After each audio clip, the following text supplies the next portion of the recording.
Bom dia, boa tarde, boa noite, or whatever the case may be. My name is Marcus, and I am the host of the Black Brazil Today YouTube channel, as well as the blackbraziltoday.com blog, where I analyze Brazil from the perspective of race. So, a few days ago, I put up a post where one of the pictures that I used for the thumbnail was a picture of the famed musician Gilberto Gil. Those of you who are into Brazilian music will, immediately recognize him. But for people who are not into Brazilian music, they may not have recognized him in that picture. So, what I wanted to talk about today was, this has been a conversation that's been going on for a number of years, and just to give you some context on this, any Black American who goes to Brazil and looks around, gets to know the people, just visits families and just gets to know the people there, learn a bit of the culture. When you're accustomed to race relations in the United States, what you see in Brazil might be kind of like, I don't know if you're going to say shocking, or something that's really surprising.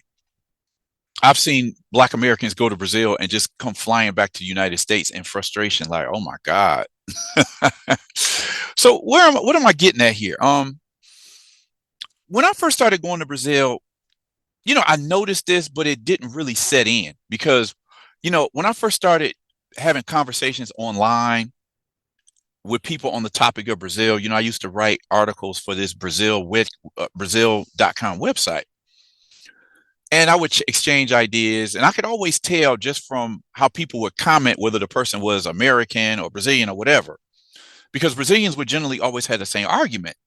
When a race would ever come up, it was always a thing of, well, it's you Americans who are racist. We Brazilians, we mixed and we all have mixed blood. We don't have this segregation like you have in the United States.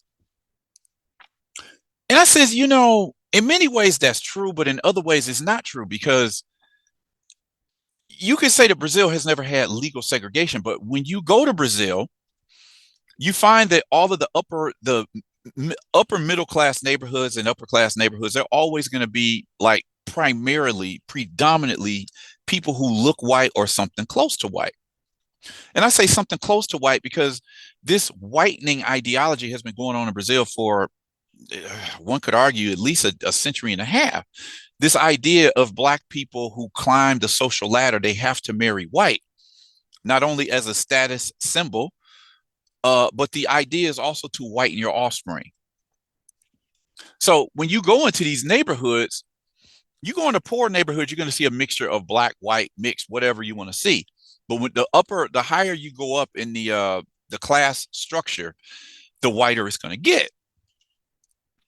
So if you travel to enough states in Brazil, it's one thing that you had discussions with Brazil, like you guys don't really understand a mixed population when you see one. And I'm looking at this from, you look at it from an American perspective, and we know over the last 30 to 40 years, the United States, the interracial thing has grown gradually. Some would say it has exploded. If you look at 2023 now versus say 1973, you could say that interracial unions have exploded in the United States. But keep in mind, this has been going on in Brazil for, if even if you just, obviously this began with the beginning of the three original races in Brazil, Indians, Portuguese, Europeans, and Africans.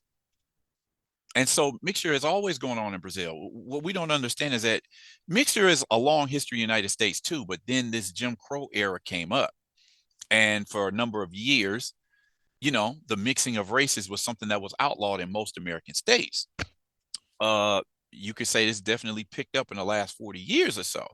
But even with the rise of interracial unions and mixed race identity in the United States, there's no comparison to what you see in Brazil.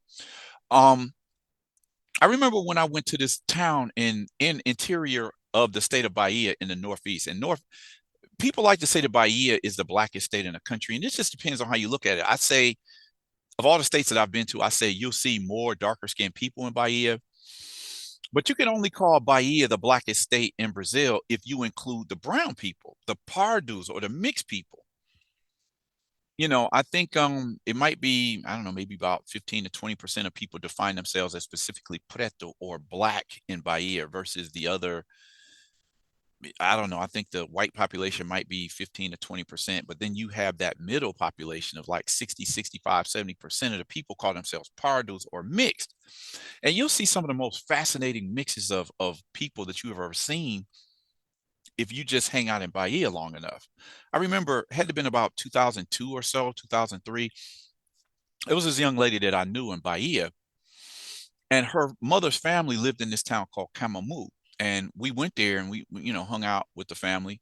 And I was just amazed because when I got to see all of this girl's cousins, like every one of her cousins was like one of those, like one drop type of people. I'm saying all of them were just one mix away from their branch of the family becoming completely white.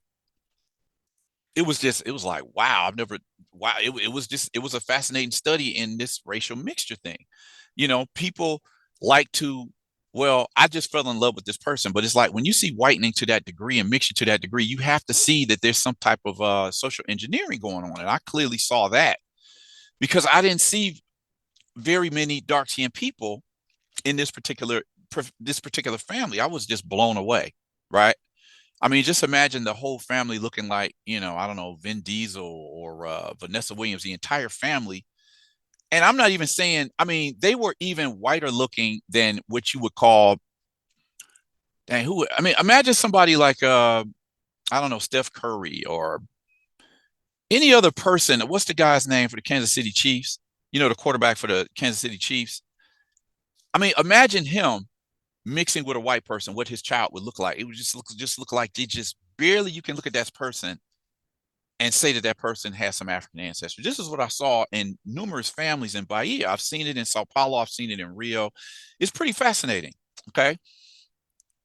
So what I'm specifically talking about today is this article that I came across some years ago. And I says, okay, I wanted to definitely cover this because when I started talking about this in Brazil, and say in the first 5 years that I was visiting from 2000, 2005, the Brazilian reaction was immediately, oh, you racist Americans, you guys all segregate, we mix here.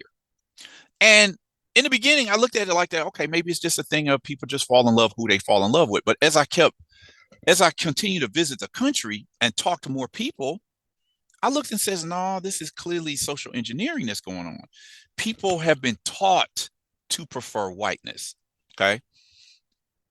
And so, no, I don't see if it was that way, why don't we see more Brazilians families becoming darker over the generations? They progressively become lighter. And this always brings into focus the famous painting that I talk about all the time from 1895 by it was a Spaniard who was living in Brazil. I think he lived in Brazil for a long time. I think it was like 40 years, Modesto Blocos, or whatever his name was. And he made this painting that you see a lot of YouTubers, figure. They feature this painting where they show the dark skinned black grandmother, the lighter skinned daughter sitting in the middle. She had the black grandmother had a relationship with a white man, produced a mixed or mulatto, if you prefer, mulatto woman. To the right of the right in the picture of the mixed race girl daughter is the white man who she had a daughter a son with, and in her lap is the white son. So this is something that you see in Brazil every day.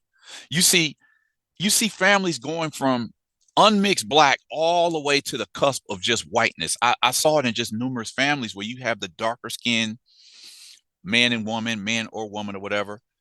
You see their children come out a little, lighter brown.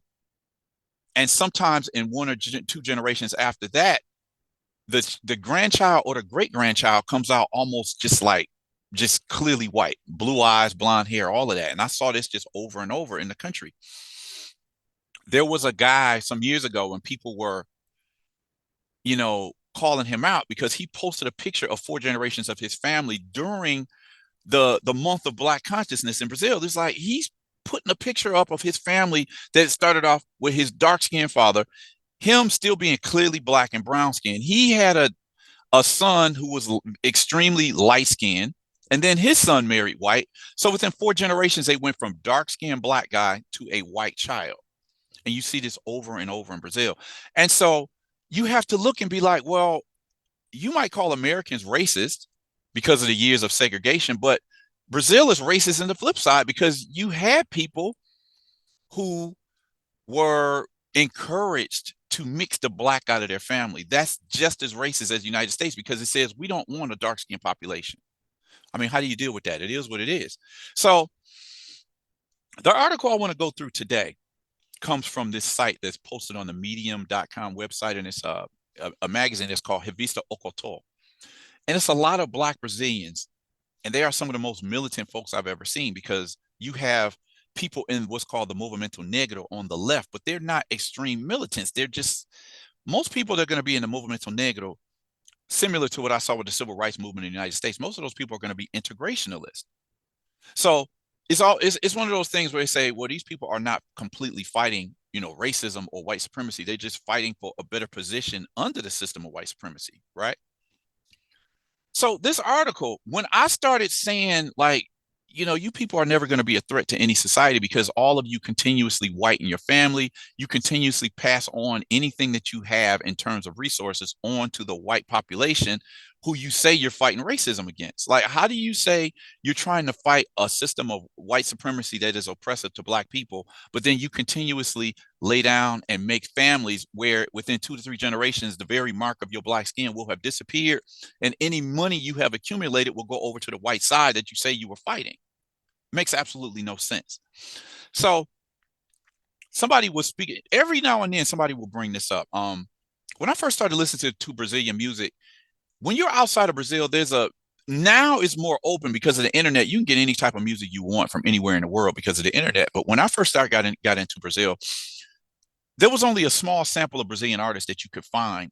I was in Detroit. I would have to go to record stores that had like a good selection of world music, and then you have Brazil in that section. And I would always find the same popular artists that came out of Brazil. It was only a handful. You get Antonio Carlos Jobim. You would get some of João Gilberto stuff, people associated with the Bossa Nova movement.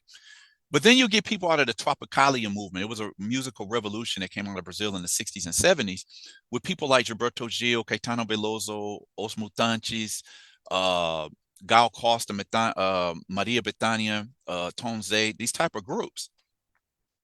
So somebody like Gilberto Gil, and I love a lot of Gilberto Gil's music, he will always be connected to Caetano Veloso. A lot of those people were born in 1942, like Gil and Caetano. Gil and Caetano were famous because they were exiled from the country during the military dictatorship years. They went and lived in England, I don't know, for a couple of years, until the heat died down during the really hard line time period of the dictatorship that lasted from 64 to 85. They became famous because they participated in the changes that were going on in Brazilian music. They were adapting electric instruments, particularly electric guitars, into the Brazilian musical catalog. A lot of people say they were selling out. Like, why are you selling out our Brazilian music to outside culture, particularly British and American? But Gilberto Gil is held in esteem like he's one of the greatest representatives of Brazilian music outside of the country and inside the country. So this is definitely not a slight towards Gilberto Gil. I love Gilberto Gil. I love his music. But it is a social commentary because Gil represents something that only in the last decade or so that Black Brazilians on a mass level have started noticing this whitening of their families. Whereas before they would just look at anybody who pointed it out. Oh, you racist you racist Yankee Americans, go back to the US and keep in your segregation. But then all of these families started noticing like, wow, my family went from this dark-skinned grandmother all the way to this blue-eyed blonde granddaughter or great-granddaughter, whatever the case may be. So when people talk about palmitagem, this idea that Black men and also Black women have a preference for choosing white partners, this is part of the programming. This doesn't just happen by accident. The same way segregation can't happen in the United States without social engineering. You can't see generations of Black families becoming white without some type of social programming. And this is exactly what we're seeing. So this article on Medium, like I said, I think it was from a few years ago, and it had to be because it was the article mentions Gilberto Gil celebrating his 80th birthday, which was last year. He's 81 now. If he's not 81, he will be 81 this year. He's born in 1942. So the girl was talking about what she saw. And okay, I'm like, okay, it may have taken 10, 15, 20 years, but people are noticing this now. Like, why are all the black families becoming white in Brazil?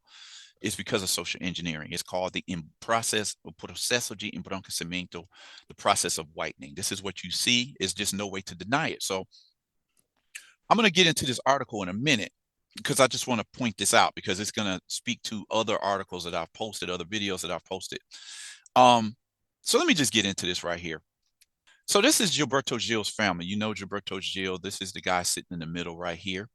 And I just want to give proper credit to credit where it belongs. The original article is sitting here on Medium from a Revista Ocoto, and it's written by Mariah or Maria Viana. And then you can see it's from August of 2022, Palmitagem and the whitening. Palmitagem e branquecimento das famílias. So palmitagem and the whitening of families, particularly Brazilian families, and you could say black families in Brazil. A lot of people notice this going on in their own families. It's just that because it's so part of the culture, nobody calls it out because it looks like you're being racist. Okay. So let's get into what she's talking about. Palmitaging and the Whitening of Families, again by Maria Viana. Maria. Yesterday, I watched Gilberto Gil on TV celebrating his 80th birthday. He was singing with his daughter, Preta Gil, and his granddaughter, Caucasian. Okay. Gilberto Gil has several children. One of them is Preta Gil. She's a popular singer and actress. Then there's Bella Gil. She's famous on TV for being a cook. Right. So this is one of Bella Gil's daughters. Her name is Florida. Okay. So this is the generation that you see. When you think of that painting, you see it embodied in Gilberto Gil's family because you see as the grandchildren and the great grandchildren are coming out progressively whiter. Whereas his kids came out lighter skinned, you could still see some African ancestry in their features. The grandkids and the greater grandkids are coming out looking pretty much white. And so you go from Gil here to his granddaughter here. This is what they're talking about. This is the embodiment of the painting. I watched those two singing, and all I could think about was that picture of his family in which practically everyone is white, and those who are not are much lighter than him. So this is Bella Gil. This lady is famous on, I think, Global TV. She has a cooking channel or a cooking show. She's a really good cook. This is Bella. She is the mother of the grandchild that I showed in the previous picture. Then I started thinking, who's going to leave this effing musical legacy he built? Who's he going to leave it to? He's going to leave it to white people. The granddaughter is already there guaranteeing her place. In addition to the musical legacy, it also has all the financial resources arising from it, which also go to the hands of whites. It is very common for our people who have ascended socially to palmit. What she's saying is it's common for black people to raise up the financial and social ladder to choose white partners and set the motion of whitening of the families, and then the progressive whitening of the families and the eventual transfer of this wealth over to these white families because they become white. The fruit of this palmitaging are the interracial families full of white people who get all the money and in better living conditions thanks to the work of our people that ascended. A picture of a younger Gilberto Gil here and more of what he looks like now in his late 70s, and now he's either 81 or going on 81. When we talk about palmitar here, a lot of people get hurt, but the stuff is serious because it has nothing to do because it has to do with not continuing, with not building our future and with our death. And yet, when we talk about palmitaging and social ascension, the whole is even lower because we talk about money that will not stay among us. It goes directly to the hands of white people. We need to break this pattern and build black families among people who have ascended, that these people turn to our community and these financial resources remain for black people so that we can continue our own in better conditions. Money is not everything, but it makes a big difference when we look at the general situation of our people. So leaving a legacy, including financial, can change a lot for us, while on the contrary, it corroborates with the rise of whites to the detriment of our own. So don't point to the racist American, okay? This was a black Brazilian woman who wrote this piece. I think it speaks volumes because I want to point out this is not just about Gilberto Gil. When you go into the entertainment business and look at the black rappers, the black singers, the black actresses, actors, the politicians, You see this going on in almost every one of their families. So, don't throw shade at the American, because Brazilians are starting to pick up on this. And it's like, it's something that you've known. People have talked about this for years. It's supposed to have been a source of pride. But as I did in a video a few days ago, it's not necessarily a source of pride. But Brazil doesn't see mixture as a powerful thing, or rather as a thing to have pride of. It's more looked upon as a necessary process to get to the white, the white appearance that so many people have been taught to worship, right? So I just wanted to point this video out for another reason. One of my contacts in Bahia had mentioned this to me, like, Umar Johnson was supposed to be coming to Salvador Bahia. It's Salvador Bahia in the Northeast is considered like the center of African culture in Brazil. And I know that Umar, I think it was earlier this year, he sent out a message on his Instagram asking to connect with some Brazilian Africans, some people of African descent in Brazil, to facilitate his visit to the country, right? I guess he was going to do a show, a seminar, a speech. I guess he was going to have all of that translated. And Umar has some of the stuff that he said, like particularly on the Breakfast Club. They have covered what Umar's thoughts are in some platforms in Brazil. But as I've said this before, I noticed that Black Brazilian media, nobody wants to call it out because they don't want to get the backlash of being labeled a racist, right? So they'll put Umar's comments on the site and translate it into Portuguese. Like when Umar goes on the Breakfast Club and says, look, name me one rich white woman who's with a poor black man. And they'll just put the video out and let people comment on it without taking a strong stance on it. So me and my contact in Bahia, we were talking about this, like, Umar is going to have a really rude awakening when he gets to Salvador. Yeah, from what I understand, he canceled his trip now, but he would have been in for a rude awakening because he would run into so many black leaders in the movimento negro of Bahia, and he would see so many of them would be, either with white women or married to white women and having mixed kids. Somebody should inform Umar before he makes a trip to Brazil, because he's going to be in for a rude awakening. So I guess that's about what I wanted to cover here today. Just wanted to, reintroduce this topic. And I mean, this is always a topic that I talk about, because as I said, you can't really get to the root of race relations in Brazil without dealing with the interracial thing. And Gilberto Gil's family, again, if you look at the picture, it speaks volumes. This is the personification of the photo of the painting called Redenção de Cã, which means Ham's redemption. It's from an old Bible story. They're saying that, black people are cursed. That's why you had dark skin, which is why Ham's redemption comes in the form of a progressive whitening of his family. Okay, that's what this means. So curious to know what you thought about today's video. Definitely like this video, share this video, consider subscribing to the channel. If you saw more than a few videos that you liked here, click on the notification bell so you'll be one of the first to receive the video when I put up a new one. And with that said, I'm going to end this video here and request that you all come back to check out my next video.